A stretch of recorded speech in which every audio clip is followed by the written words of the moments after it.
नमस्कार मित्रांनो ज्या विद्यार्थी मित्रांच्या LLB 3 इयरच्या फॉर्ममध्ये काही चुका झाल्या होत्या, तर त्यांना दुरुस्त करण्यासाठी आता विंडो ओपन झालेली आहे आणि काही दिवसाचा वेळ हा तुमच्या फॉर्ममध्ये करेक्शनसाठी दिलेला आहे. तर आता फॉर्ममध्ये करेक्शन कशा करायच्या, नेमक्या कोणत्या गोष्टी आपण करेक्शन करून घेऊ शकतो, याविषयीची माहिती आपण या व्हिडिओमध्ये पाहणार आहोत.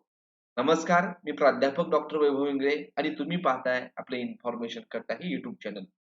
मित्रांनो, तुम्ही जेव्हा सीईटी सेलच्या ऑफिशियल वेबसाईटला याल तर तुम्हाला या ठिकाणी एक नोटिफिकेशन दिसेल. BPEd LLB 3 years edit facility to the candidate registered for the BPEd LLB 3 years and BEd MEd 3 year integrated course CET examination academic year 2026-27 आणि ही आजच नोटिफिकेशन आहे 8/3/2026 च. तर यामध्ये सांगितलंय काय, आपण पीडीएफ ओपन करून घेऊयात. तर इथं बघा आता की edit facility to candidates registered for the BPEd LLB 3 years. Candidates have completed the registration and filled the application form completely for the courses BPEd, LLB 3 years and BEd MEd 3 year integrated course CT 2026 and have paid the registration fee as per the schedule.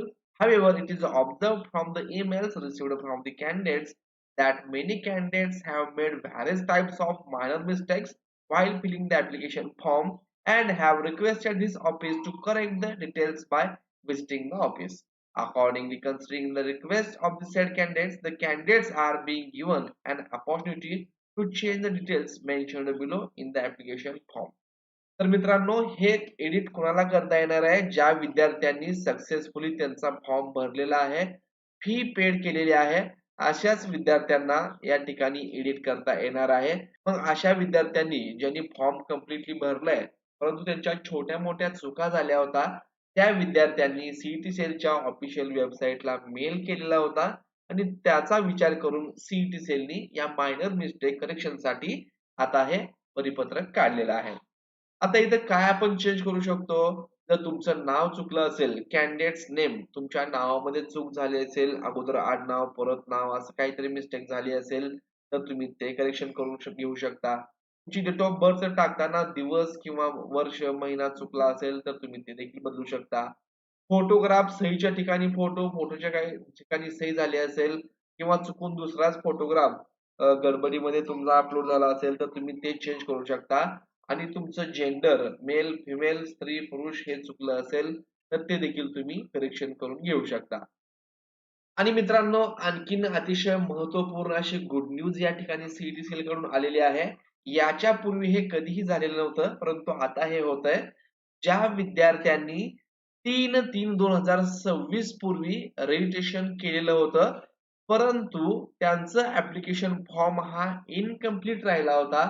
ज्यांचं payment करायचं राहिलं असेल किंवा form मध्ये photograph signature upload करायचं राहिलं असेल, त्यांनी फी भरली नसेल, अशा विद्यार्थ्यांना देखील त्यांचा फॉर्म कंप्लीट करण्यासाठी सीईटी सेलनी आणि त्यांचं पेमेंट भरण्यासाठी इथं अलाउ केलेलं आहे.